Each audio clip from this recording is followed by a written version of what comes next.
The following podcast is for the sole purpose of entertainment and at no time represents an attorney-client relationship or legal advice from the hostess or her guests. For legal advice, please contact an attorney in your area. Welcome to Winning at Divorce. Please join our hostess as she welcomes guests to sit down with a favorite beverage and take a look at the many circumstances, stages, and processes of divorce and provide empowering anecdotes and tips to assist you in winning back your life. Our beautiful and talented hostess, Michelle Gregory, is a practicing Indiana divorce attorney, mediator, entrepreneur, and coach. For more information about her services, go to www.hmichellegregory.com. So pull up a seat, grab your favorite drink, and enjoy the show. And now, without further ado, here is the hostess of Winning at Divorce, Michelle Gregory. Hi, it's Michelle Gregory, and welcome back to Winning at Divorce podcast one more time. This is our 8th episode. So exciting. We're at number 8. So I hope you've been listening to all of our past episodes. And if not, you know where to find them. But today we have a really special guest, Brian McKee with McKee Financial Resource. Did I say it right? Yes. Oh, so I got it right. And he's going to join us today. Here in a minute, we'll learn a little bit more about him. But of course, as usual, we're going to do our typical toast. And we're kind of boring today, Brian. We're just going to have some water. But it's a hot day, so I thought it'd be appropriate. Absolutely. All right. And I did wash these. So they've been sanitized in the dishwasher. Water's perfect. Ah, yummy. Nice, refreshing water. Good for your body. And every time I do these, I always feel like I need to keep my mouth moist, and water does the trick. So before, we dig into all the wonderful things and stories, anecdotes that you can provide our listeners about financial advising, which is extremely, extremely important when you're going through a divorce. Even if you just have a few assets, it's really, really important. Sure. I want our listeners to know a little bit more about you because you're our special guest today. And so, I know that you have been in the business 35 years. Correct. And you and I have just recently met, so Right. we're new friends. So I still have some things to learn about you. But you gave me some really great stories and history about yourself when we met before. So I was wondering if you would share some of that about your past and how you founded McKee Financial Resources. Sure. And if you go ahead and give everybody a little background on that. Glad to. And it's a long story that I can make very short. But back it really started, I guess, with the financial planning and financial thought process back when I was 12. My father actually died when I was 12 years old. Oh, wow. And Sorry. our lifestyle went from lifestyle to poverty overnight. Oh, goodness. And so at that point, there was no one there to step in to help Mom. Yeah. Or myself. And so I started working when I was 12 in the melon fields and on farms, and Wow. really understood at that point that you had to work hard if you wanted something Right. to raise money to buy something. So Yes. then in high school, I wasn't sure what direction I was going to head in college, and thought through the financial aspect of it.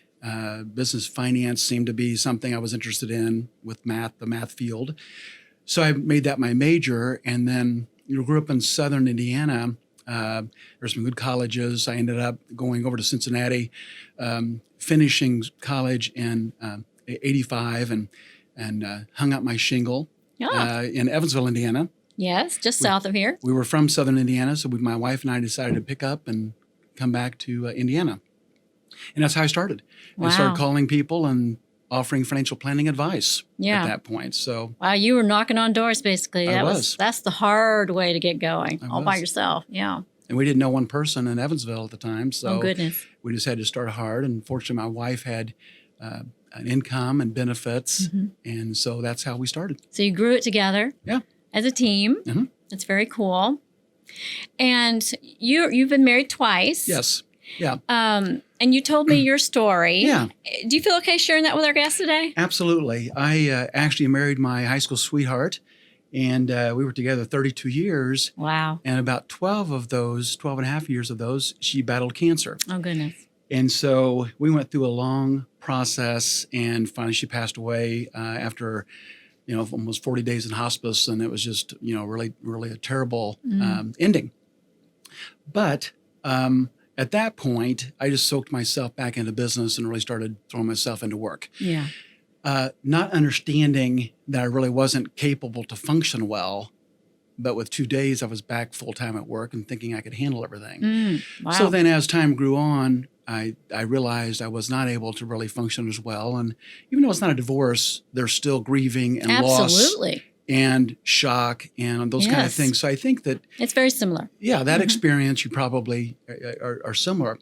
And at some point, it was time to start, thinking about being with someone else, which I hadn't dating for again 32 years. So so I basically, instead of calling it a date, I basically had a client interview for dinner. There you go. Someone had referred this young lady to me. So we met and hit it off. And now several years later, I've been married to that lady after our first date. Wow. And her name's Connie. And so I've been happily married twice. God's been very good to me to allow me to find. What a blessing for you. 2 people. So what is the secret to happy long marriage then for those people who are listening today? And I talked to this about clients about marital unity. I think yours has to be, everyone has differences of opinions and they come from different backgrounds, but communication, marital unity, openness, honesty, and you really can't have secrets. And then when it comes to money, which we'll talk about after a while, it really gets to be a wedge, or it can be easy with a lot of communication and trust. And so that's, and even when Connie and I met, we started that relationship that way immediately. Oh, and good. That's sort of my background, and and hers too. So she appreciated that. I think it's helped us bond quicker. Right. No, that's you're lucky that you guys were similar in that way. It reminds me, and I think you also know this person, Dave Ramsey. Yeah. I listen to him, and he talks about those sort of same principles. To make a relationship work, you've got to get on the same track with your finances and have the same mutual goals and stick with them and trust each other. And I as a divorce attorney, I see a lot of people who call me and say, I have no idea what we have. I don't know what the retirement is. I don't know if we have any stocks or bonds. They literally have no knowledge. The other partner is the one who handles everything. Right. And so if you're not unified as a couple, then you might just head down the divorce and wind up in my office. So you guys need to listen to Brian today. So how long have you been with Dave Ramsey, doing the Dave Ramsey stuff? Yeah, I've been SmartVestor Pro for several years now, and they actually contacted me probably 15, 20 years ago, and I ended up not accepting more business at that point. I didn't have the high-quality staff we have now and be able to handle the extra volume, so we didn't do it. So several years later, then I said, we can start helping people, and I'm actually the SmartVestor Pro in Evansville, Bloomington, and Indianapolis. So those people in those markets can talk to us if they That's would like to. That's amazing, yeah. because it's an honor to be a Dave Ramsey, be represented by him. Or what do they call it? Well, Certified? They call it well, you're a SmartVestor Pro, but what they do, they go through a fairly intense process in investigating your background, because their name's on the line too. So they want to associate with people that have an unblemished background, integrity, all that stuff, and you do have to sign something that says you adhere to that, right? Which is easy for us to do, but that's a good program. And you have 3 different locations. Yep. And where are they at? Again, Evansville, Bloomington, and Evansville. Okay. And I'm predominantly in the Bloomington and Evansville offices. I go back and forth, and in Indianapolis, we have staff in all 3 places. So. And if someone wanted to reach you, how would they go about doing that? The best way is just our website, McKeeFinancialResources.com. Okay. And then, of course, my email is brian@McKeeFinancialResources.com. So just Google us. We should pop up, and find us that way. You got a great website. Yeah. And what is your phone number if someone wanted to call you up? 812-477-8522. Wonderful. Well, I guess that quickly wraps up segment 1. We've learned so many interesting things about you, Brian. Thank you so much. Sure. So you guys stay tuned, because when you come back, we're going to find out what is financial advising, what's it all about, Do you really need one? What kind of services they have? So we'll be right back. I'm attorney Michelle Gregory, your podcast host, and this is Winning at Divorce, and I'm an attorney, a divorce coach, and a mediator. See you in a minute. Thank you for listening to Winning at Divorce with your hostess, Michelle Gregory. This is not a breakup, it's just a quick break. We'll be right back after these messages from our generous sponsors. Divorce is the most emotional and stressful time in anyone's life, and it is a global phenomenon that stretches across most cultures and backgrounds.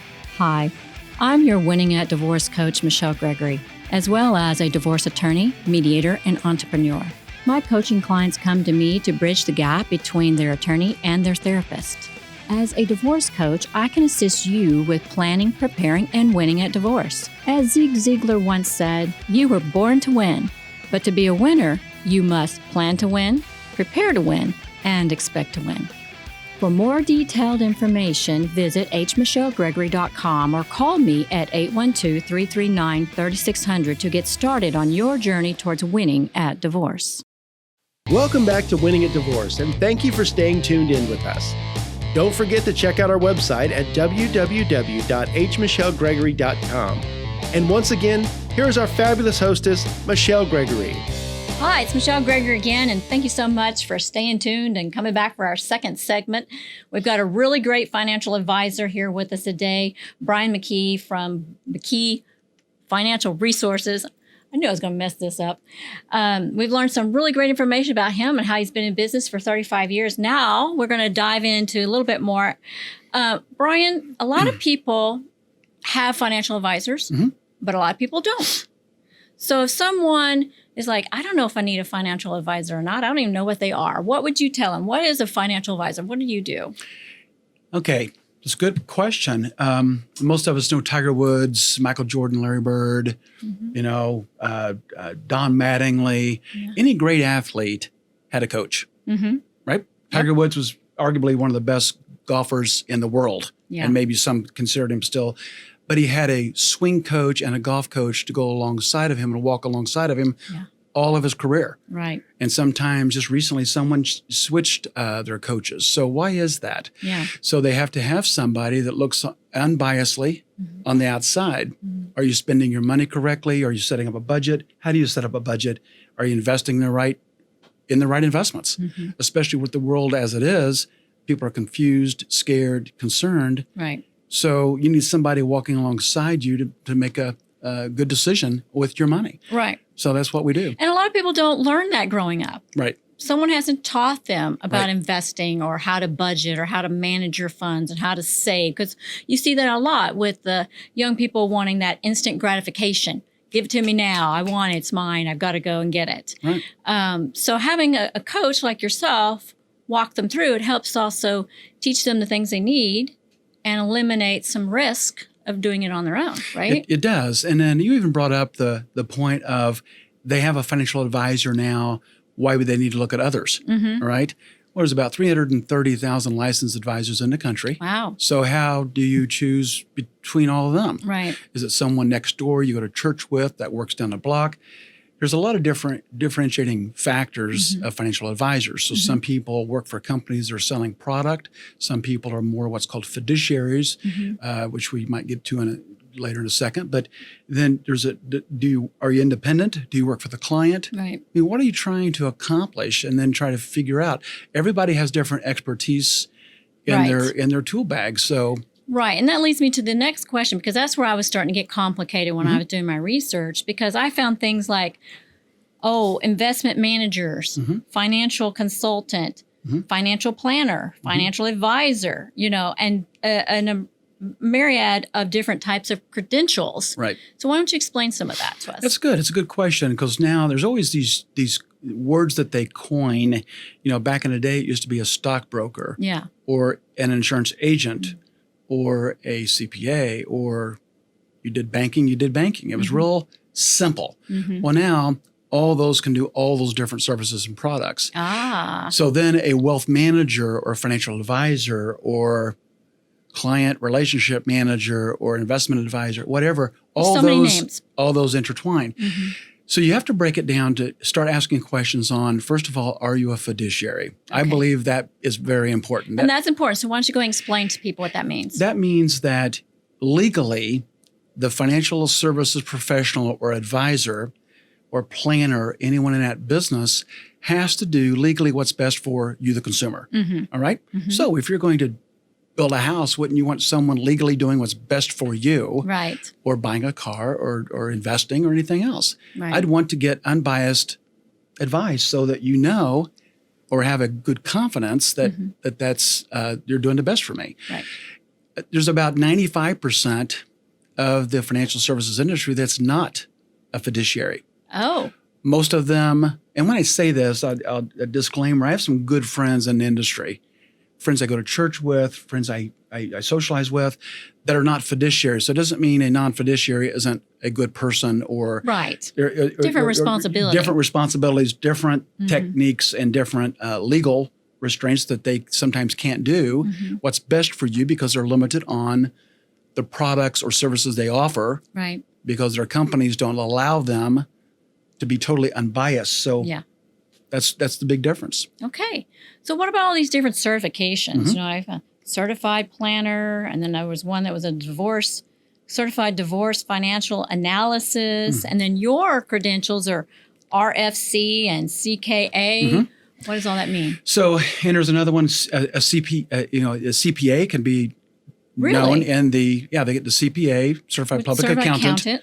Okay. Can also intertwine with the financial services industry as well. Wow. There's also certified financial planners. So there's several, and there's dozens and dozens. So they all have different, like a certified divorce planner. That person would have some extra training, maybe in divorce planning. Okay. Or possibly a retirement plan specialist, maybe with 401k plans or whatever. So mine, a registered financial consultant, or a person that's a certified financial planner, and there's a few others, those are very similar, broad-based, from anywhere from financial planning, estate planning, investment planning. So it's a very broad range. And there's a lot of continuing education every year you do. Okay. So that's something that, as a consumer, you'd want to work with someone that has a broad scope, broad knowledge base, especially with divorce planning. You'd want someone that really can talk a lot of different services and a lot of different levels. So someone who's certified and can provide you with the majority of the services that you might need. Right. Okay. So you're just dealing with one person at that point. Right. Yeah. So what sort of characteristics should they look in when they're looking for their advisor? One is that you'd want to do a background check. There's an organization called FINRA, F-I-N-R-A, FINRA.org. Okay. And it's called Broker Check. And almost every website, if you go to our website, you can go to Broker Check, and it will show you the background. Oh, wow. Okay, what's that background show? A lot of people, about 15% or so of the financial services industry, have sort of an ugly background. They've been either sued by clients, misappropriated funds, they've been fired by organizations. And so I guess my point would be, if there's 80 or 85% that really have good, clean backgrounds, wouldn't you rather deal with someone that's got a clean background versus not? But consumer after consumer I've talked to over the years have no clue what their financial services professional has. Well, I didn't even know there was a place you could go check that out. And That's also, a great tip. Another place is for people in Indiana is mycase.gov.in, I believe it is. And so you can check to see, as for myself, you can check that out and say, have I been sued by a lot of people? What's my personal life look like? Yes. If I'm a train wreck personally, can you really work with someone that you can trust professionally? Right. Yeah. And so I would think that that's something that, as a consumer, those are two areas that you can check people's backgrounds pretty quickly. Because you're being sued, you may not be very good at managing your own money. Exactly. Have I filed bankruptcy, right? Yeah, exactly. And that's something that I think is really crucial. Well, those are excellent tips. Thank you. I did have one other. I heard of in-person advisors, and then some sort of robo-advisors, and then a hybrid of the two, where it's online. So what do you think of those? All of those can work, all right? It depends on what a person's looking for. So if the robo-advisor, sort of breaking that down, if you know what you want, and for a small fee, they'll sort of put you in some type of, say, balanced portfolio. There's not a lot of activity. If the market goes up or crashes, they're not going to do anything. You're just going to write it up or write it down. But if that's what you're looking, just to buy and hold and just have a balanced portfolio, that can work. Like a minimal risk type of thing. Well, not even, no, you can have a high risk robo-advisor program. So you might have something that's conservative portfolio, moderate, aggressive. Oh, okay. But no one's really actively managing it. I see. If you look at someone in a cubicle somewhere that is calling you, that works for a company, that person may not be there on Monday. Right. And they don't really care about you. They just care about Working their company and working that day. It's not personal. That's just the process. Yeah. And some people are okay with that. Yeah. So, but then on the advisory side or a hybrid, sometimes what you can do, and there's a lot of advisory practices that basically also just buy and hold. They don't actively or have no tactical approach with managing money. So there's a lot less work by doing that. And so that's something that you can pay a little bit less fee, still have someone personally that you're talking to versus in a cubicle somewhere. And you still have some kind of a balanced approach with the investment, philosophy. Our approach is the complete opposite of that. Right. We actually watch clients' money on a day-by-day, week-by-week basis. Wow. We have reporting that we do. We know what every investment's doing in every client's portfolio. And so we actively manage it. So when the markets go down, we're okay selling and getting out of the market and not letting it crash. So you look at past financial crashes that we have had. We've not suffered big losses. Oh, that's fantastic. And so people sleep really well at night. There you go.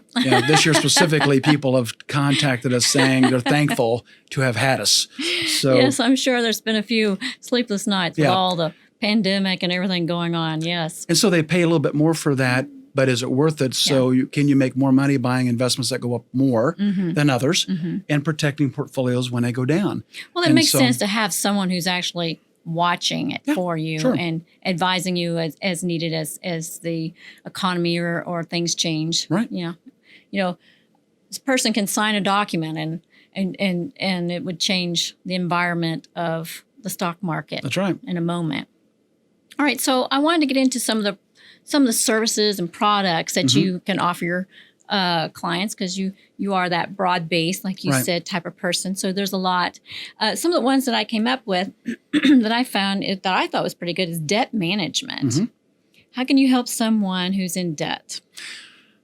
It's really not as complicated as what people feel. Right. You have to assess everything they have as far as their debt, what their income is, what their assets are, what's their current situation. And then you organize it sort of looking at smallest to largest debt. And so let's say it's credit cards, car payments, student loans, house mortgage, et cetera. So you start looking at, okay, here's the income that we have. Are they on a budget? And a budget, people are afraid of that word. It sounds so old-fashioned. It does. And the thing is, back in the day, you didn't have to budget. You just couldn't buy anything unless you had the cash. Yes. Right? In the 60s, 70s, and part of the 80s. When I grew up. And so I remember getting my first credit card when I went to college. And it's like, oh my gosh, it was amazing. It was American Express.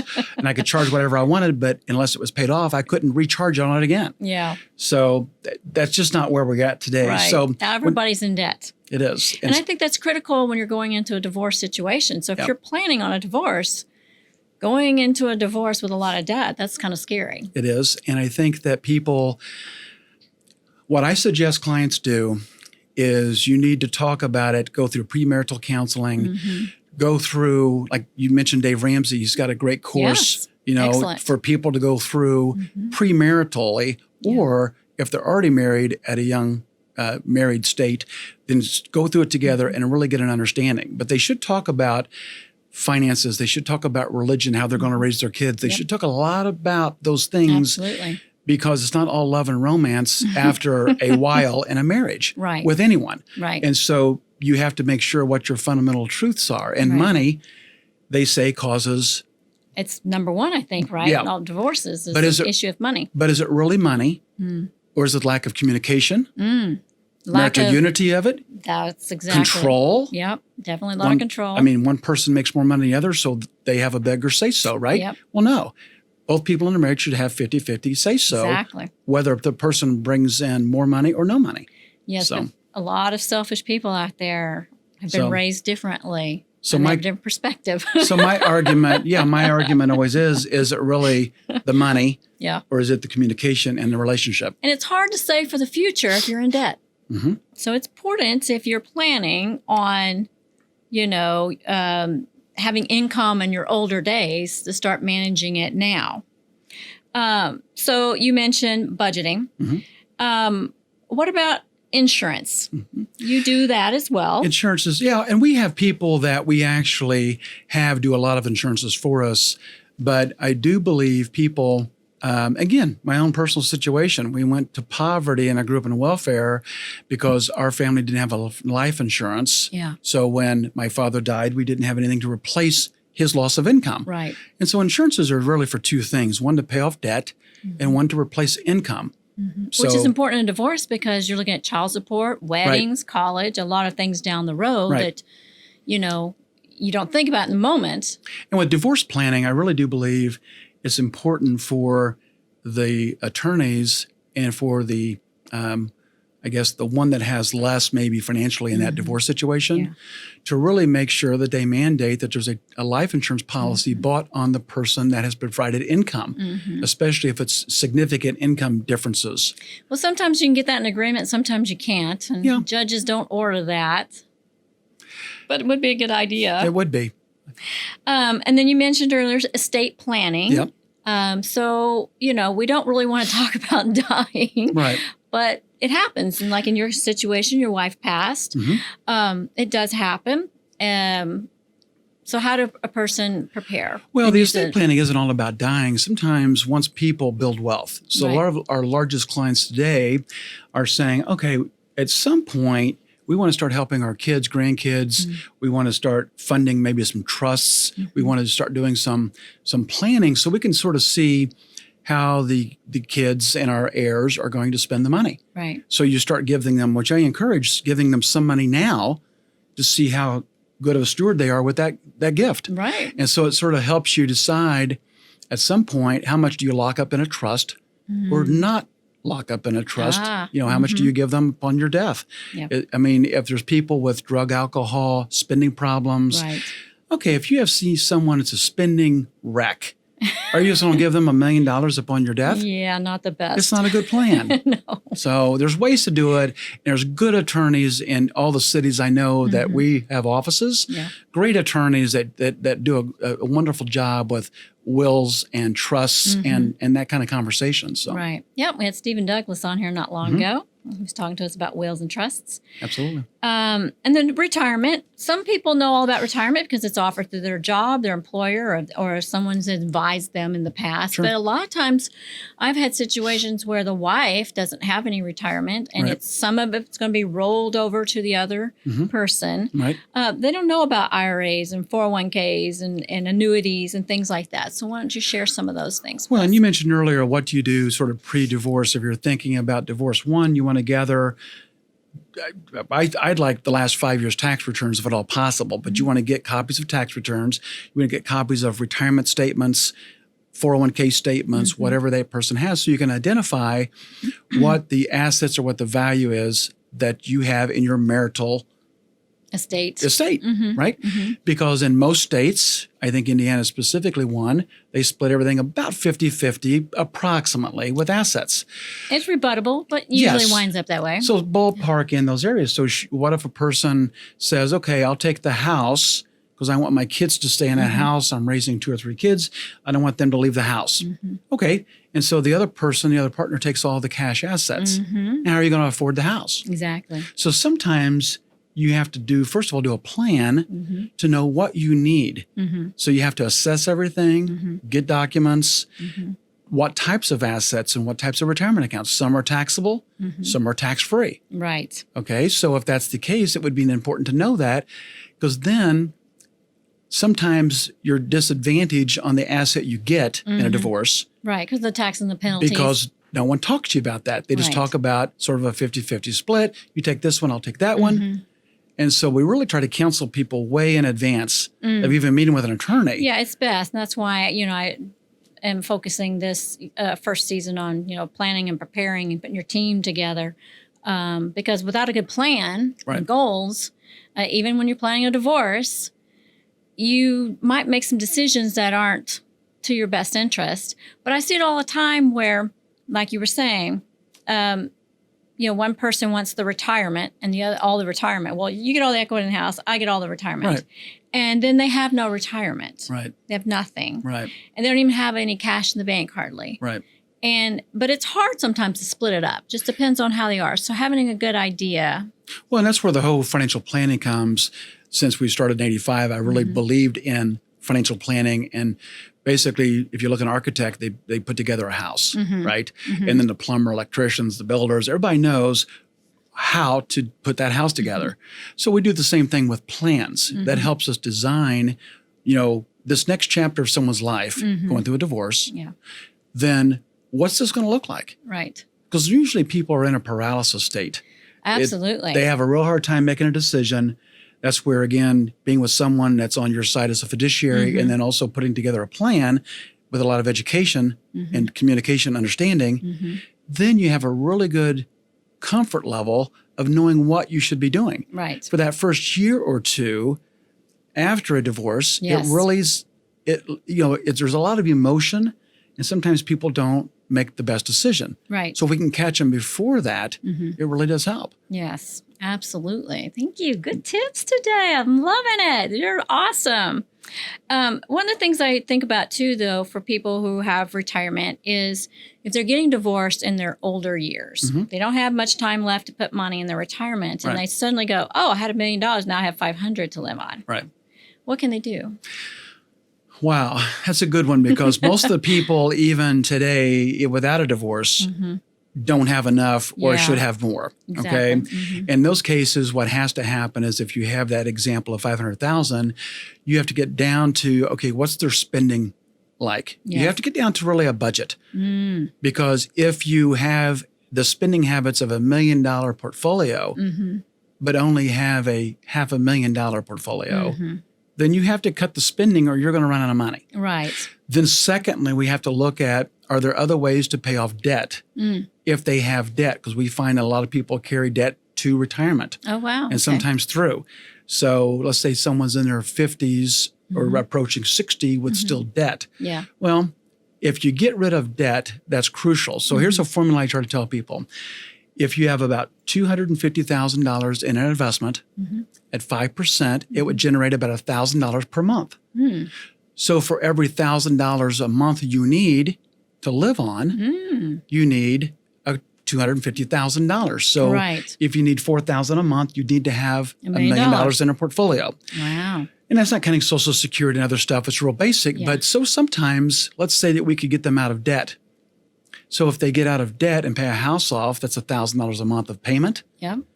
That's equivalent to having a $250,000 investment. Interesting. So if you can get people out of debt before retirement, we work very hard with that. So it's not just about investing money. It's what should you do with your money. Right. Back to that planning and preparing, right? Well, these are some great tips, and we have not even hardly scratched the surface, but let's take a quick break. Okay. Why don't you go ahead and give everybody your name and your contact information again? Brian McKee, and again, McKeeFinancialResources.com, and phone number 812-477-8522. So thank you guys for listening, and thank you for my guests being here. And we will be back in just a few minutes with more great, wonderful tips and stories from Brian McKee. I'm Michelle Gregory, your Winning at Divorce podcast host, attorney, mediator, and divorce coach. So we'll be right back. Stay tuned. Thank you for listening to Winning at Divorce with your hostess, Michelle Gregory. This is not a breakup, it's just a quick break. We'll be right back after these messages from our generous sponsors. Divorce is the most emotional and stressful time in anyone's life, and it is a global phenomenon that stretches across most cultures and backgrounds. Hi, I'm your Winning at Divorce coach, Michelle Gregory, as well as a divorce attorney, mediator, and entrepreneur. My coaching clients come to me to bridge the gap between their attorney and their therapist. As a divorce coach, I can assist you with planning, preparing, and winning at divorce. As Zig Ziglar once said, you were born to win, but to be a winner, you must plan to win, prepare to win, and expect to win. For more detailed information, visit hmichellegregory.com or call me at 812-339-3600 to get started on your journey towards winning at divorce. Welcome back to Winning at Divorce, and thank you for staying tuned in with us. Don't forget to check out our website at www.hmichellegregory.com. And once again, here is our fabulous hostess, Michelle Gregory. And welcome back to Winning at Divorce podcast. I'm your hostess, Michelle Gregory, and we're here for our third segment with Brian McKee, who's giving us great tips. So if you didn't listen to the first couple segments, go back, because they're really great and wonderful. Brian, we were doing so great. I'm sorry we had to take a break because you were on a roll with such great tips. So I was thinking about some other things that maybe someone going through divorce might want some information about. A lot of times I get questions about Social Security, about getting the payments, and you mentioned that a moment ago, how you can take that into consideration when you're looking at how much money I'm going to have after the divorce and financing. Is there any additional information you want to add about Social Security real quick? Well, Social Security has changed a lot, over the last several years. There used to not be, for probably 20 years or so, there were 25 years, no changes to Social Security. Wow. And then they've changed a lot of the formulas because Social Security system alone, they say, is near bankruptcy. Yes. Now, if Congress would choose to appropriate money differently, it probably could get it out of that state. Right. So people are concerned about will Social Security last or not, all that. So as a person gets older specifically, one thing that they don't understand is that you get a divorce, both people are alive today, one spouse passes away. And let's say the spouse that has been the largest earner, wage earner, it passes away. Right. Well, the partner, the remaining spouse, ex-spouse, can actually get part of their Social Security. Oh. And some people aren't aware of that. So they go back to the administrative office and reapply or something? Well, they basically, I would choose, they should set an appointment with somebody. Okay. So it's not just a random number or a phone call. Right. Go face to face to the Social Security administrative office. Okay. And meet with someone. And we go with a lot of clients to these meetings, especially people that have been widowed or divorced. Because all of a sudden they're making decisions on their own. So a lot of times we'll go on joint appointments with them to ask these questions and try to field get the right answers. Right. Because what happens is the Social Security Administration office isn't there to counsel with you. They're there to do what you ask them when you go in. So they kind of expect you to already know. Yes. Oh, goodness. And so there's a few people a year that we actually help them get more Social Security than what they were getting. Oh, wonderful. And the most recent one, they were getting an extra $700 per month. Wow. Okay, in 10 years, that's $70,000 that they would have not gotten because their spouse died a few years ago and they didn't know it. Wow, so, that's amazing. So there's some encouraging things you can do with Social Security. Yeah, that's fantastic. Okay, so what about someone gets an inheritance before, during, or after divorce? It really doesn't matter. They're trying to figure out what to do with it. What do you recommend? One is that you have to understand what it's in. I had this recently to where someone they're inheriting money, stocks, bonds, mutual funds, various assets, and they're not sure what to do. They're not sure about taxes. Not just cash. Not just cash. They're getting these portfolios, and so there's tax advantages and disadvantages depending on what you do. With inherited assets, the retirement accounts, the law just changed December of 19 to where now you have to take those retirement accounts out over a 10-year period. Oh. So you can take them out annually or wait to 10 years and take the lump sum out, but it's all taxed when you take it out if it's a retirement account that you've inherited from a parent, grandparent, whomever. So what used to be is that it's called a stretch. You could stretch that out for your lifetime and take a small amount out so you could continue to grow it But now it's not the case. So so you have to take it out. Take out up to a 10-year period at this point. And then so you got to put it somewhere else if you're not ready to retire yet. Right. You could reinvest it in an individual or a joint account. It's a taxable account at that point. You can do whatever with the money, but you have the IRS wants their taxes on that particular. That IRS. Yes, they're always involved in our lives. Imagine that. Those guys. Well, okay. So, you mentioned earlier that sometimes CPAs are involved in advising people with their finances, or they work in conjunction with certified financial advisors. What about tax planning? Does that play a part into preparing and planning for the future? It does. And we work with our CPA client or CPAs, client CPAs, really well, because there's a lot of things we know on the tax side, but I'm not a CPA. Right. So we need those specialists to help us with that. There's a lot of things we can provide and do and educate the clients on. By the time they go to their CPA, sometimes in all of our professions, we're guilty of this. We talk in language in the industry that the clients sometimes don't understand. Right. And so we have to be careful and not use industry terms sometimes, and the client really needs to understand their money and understand what tax, investment, whatever it is. They need to really take control of it and understand it and be educated. If they don't understand a term, they need to go to those professionals, me included, and say, hey, I don't understand that. Right. And a lot of people are afraid to do that because they're embarrassed. They're shy. But there's nothing to be embarrassed. It's your money. Right. And all the people that they call on, every profession that they go to, if that person doesn't have the heart of a teacher, and the clients need to understand, the client doesn't work for the advisor or the CPA, the attorney. The attorneys and all of us work for the client. Right. And we ought to have that attitude. Yeah. And if they don't have that attitude, you should find someone else to work with. Right. And you've got to find a person that their personality gels with you and you feel comfortable asking questions and being, and you trust them. And, and, I guess the right personality is what I'm trying to say. Right. And so someone probably should go meet with more than one. We recommend usually 2 or 3. Okay. And it's a good point. I mean, I prefer people. I mean, I've got about 1,000 clients in 22 states. Wow, it's fantastic. We've always met with them, and now with Zoom and with COVID this year, we actually have done a lot more of those than ever before. But it's encouraging to understand what the philosophies are. Again, I mentioned being a fiduciary. Are there what's your philosophies of investing? How do you manage money? If it was your money that you would be managing, does it seem to make sense? Right. And do you have, again, unity in those decision-making processes with how they select investments, what they do, how they communicate? What are you looking for? Right. And until you find it, I call it a smell test. And you should have that smell test to say, okay, it's comfortable. Yeah. And are both, again, you're talking about a divorced person, but even a couple, are both couples comfortable?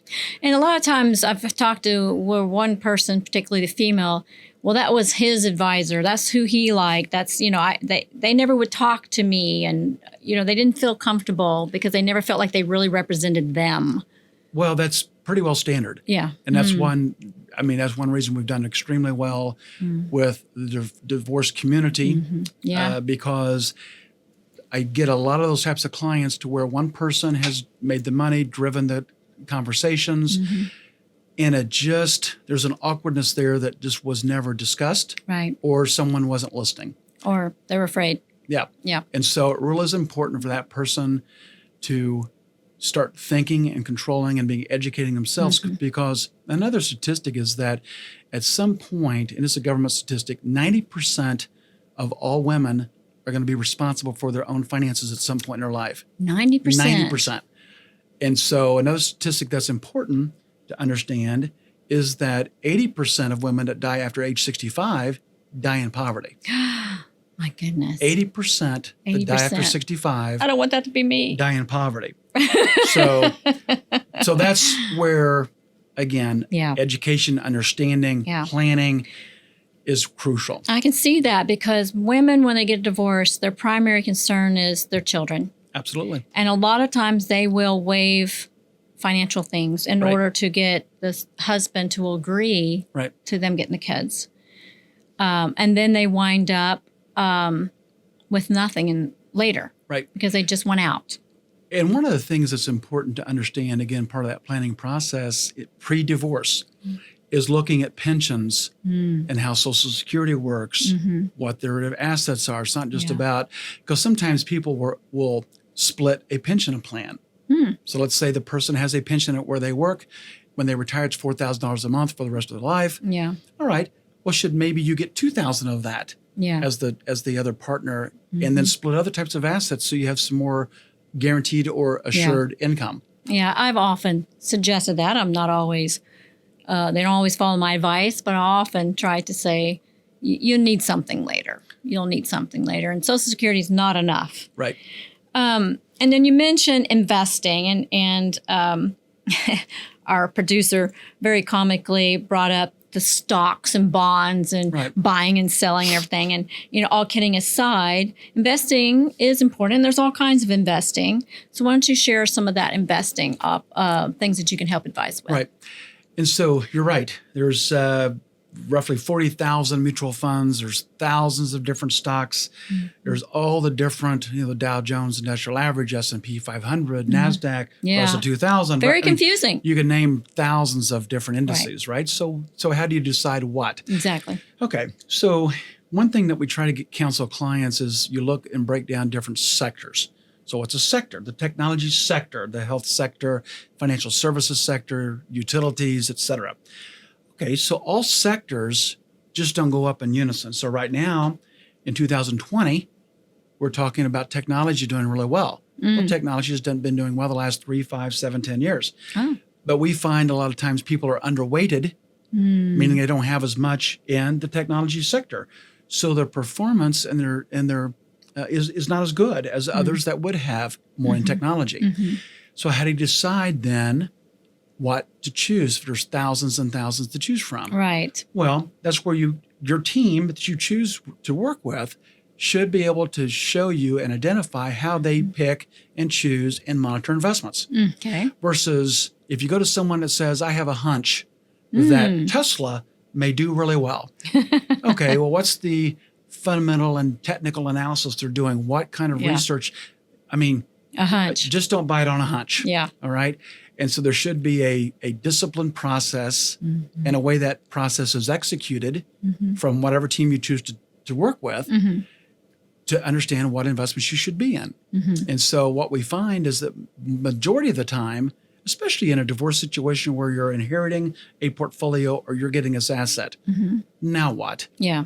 And it's very confusing. But again, it should be easy to educate people without them having to ask the right questions. The people or team you're working with should be able to say, here's what we do, how we do it, how we execute it, so that they really have real comfort. It's not rocket science. Right. But there is an easy way to educate and inform people. And informed people make better decisions. Absolutely. Yeah. And that's important when you're going through a divorce or anytime. But, if you're getting ready to sign the dotted line on your divorce decree, that's really, really important. And then a lot of people, are worried about their kids' college funds. Sure.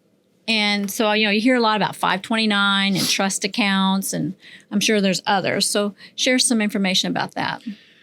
Now, there's a lot of good tools. I guess one, you have to identify, should every child go to an Ivy League school or in state school?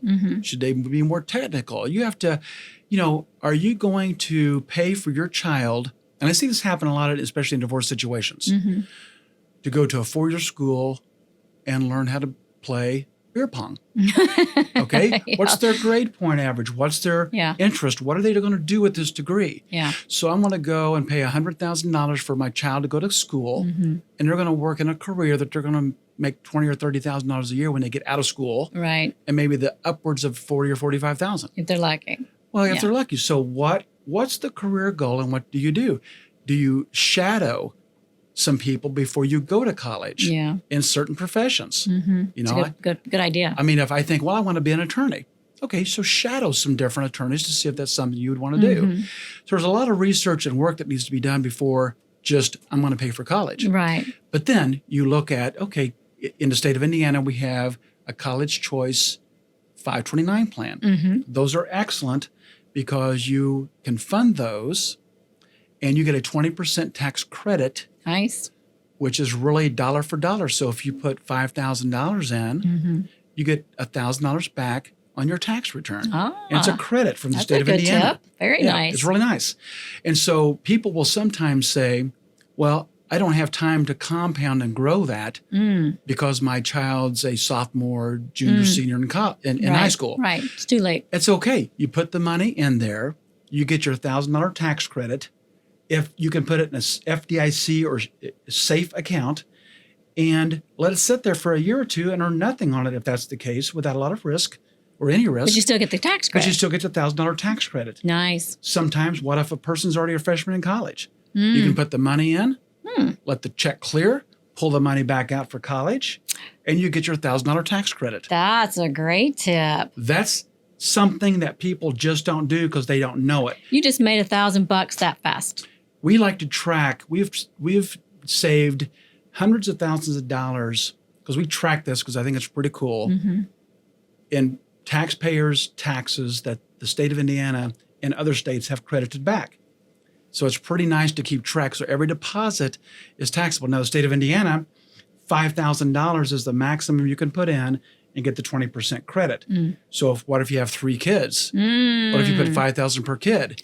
You only get $1,000. Well, that's not fair. Top. Well, so what you do is, let's say you have multiple kids, you can put it in this tax year, put the other money in some other account, so you're assured to be able to fund it every year, so you don't give up that $1,000. State of Illinois, they have a 20% tax deduction, but you can put up to $20,000 in that account versus 5. Ultimately, depending on a person's tax bracket, is how that works out. Okay. But every state has some nuances and differences that they offer. Right. That's a wonderful tip. Now, you said it's the Indiana 529. Does that mean they have to go to college in Indiana? No, it's a great question. Thanks for bringing that up. No, the person that's a taxpayer has to get the tax credit, has to be a taxpayer in the state of Indiana. Okay. So the child can go any college in the Wonderful. country. So any post-high school. And as a matter of fact, they changed the laws on that this last year as well, to where now the 529 plans, you can use K through 12 plus college. And that's new because historically, when they started in 2007 with the 2006 Tax Reform Act, you could only use it for college only. So people were hesitant about overfunding because they thought, well, what if I go to a Catholic school or some other school or some other situation? Yeah. So there's ways that you can actually fund it a little bit more without so much risk. A lot of people, they're having kids and they don't think about those things when they're born or they're 2 or 3. And then, by the time they're in 2nd or 3rd grade, they start seeing some things like, I don't know if I want my child in this particular school. Maybe I want them in a different type of school. And then they haven't been saving. So it's a good idea, I think, probably to start as soon as they're born. That's right. Yeah. Also, we did that when my son was born. 18 years later, we had the money saved for college. Perfect. And it's a good way to do it. Yeah. And the 529s weren't around then, but we knew that to save. Right. And not just because I was in this business, it was simply because, a little bit goes a long way with compound interest and savings. And once a person has the discipline, then it does help. And there's a lot of different techniques and tools with college planning, but that's some. And grandparents, it's really crucial for them to understand it as well, because the parents can have a 529 plan for the benefit of a child. Grandparents can have a 529 plan for the benefit of the child. All of them get the tax deductions if they're Indiana resident. That's great. So it's really a good way to save. So even 2 parents that are divorcing, they could each have a 529, do their own thing. Yes. That's wonderful. But I do see a big mistake with college planning, especially when people are emotional, they've gone through divorces, and they want to overcompensate for some of that. And a conversation with a child that it takes a lot of money to go to college. What's your grade point average? What's the discipline? There's a lot of those conversation I think that is important besides just doling out money. I think a lot of parents don't have the conversation about goals and financial planning and scholarships and good grades in high school. Right. My daughter's about sick and tired of hearing about it from me. I'll tell you that. But, that's how she learns. It is, and I can tell you that we've had those conversations for years with our kids, and there is a time to where they come back and they usually verbalize, but tell you you're not as dumb as what they thought you were when they were in high school. So they are actually a lot of times get it. And if you're lucky enough to live long enough, you watch them, you go, hey, I think I taught you what you're teaching them, which is a good feeling as a parent and a grandparent. Well, those were the main ones I came up with. Is there anything else that you think that's important that our listeners know about? Any other services or any tips or anything that you feel? That covers most of it. I would just, in summary, though, say, look, you're really going through a pre-divorce or you've gotten a divorce. It's better to do it pre-planning, right? Yeah, best. But it's really important to understand what your expenses are day by day, week by week, month by month. Budget. Yes, understand where your money's going. Yeah. Everyone will take it if you don't reserve some of it. And there's only three things we can do with money. You can spend it, save it, or give it away. Right. There's only three things. And there's different things you can do in all those areas, but there's really only three things you can do. So understand, first of all, where your money's at, what you need. Secondly, make sure you don't sign documents fast and quick because it's emotional and you just want to be done with it. Right. Take your time and educate yourself on what you should be doing with all aspects. Right. And I've seen some of your other guests in your podcast, great job with it, legal to medical to insurances to whatever. So it's really important to understand. And then lastly, don't make fast, quick decisions post-divorce. Right. Because people are very emotional and sometimes... I want a new house, I want new cars, I want new stuff. Yeah, it's all new. I want to feel better. Yes. Because I don't feel maybe really good. Yes. And so it's really important to slow down a little bit, get some counsel, get people you can trust, get a team put together of people you can talk to, and trust, and get some counsel. It's really important to do that. So those are things I think that I would do in going through any kind of big decision, whether divorce or death or whatever. Right. Wow, Brian, these are great. You're so awesome. Good. Thanks. Thank you. And wonderful guest. What great and fantastic tips we have. So, Brian, if you would be so kind one more time and tell our guests how to find you. The easiest and quickest way is just our website, McKeeFinancialResources.com. And that has all of our contact information. And I would invite you to go there and research the tools, educational calculators, articles, podcasts that we've done in the past, and things that might be good educational tools. Yeah, you have a great website. Yeah. I was checking it out myself. Good. There's a lot of information in there. And so if you guys have any more questions about financial advising or Brian McKee and his 3 locations and how to find them, you just go to his website. And what's that website real quick? Yep, McKeeFinancialResources.com. Awesome.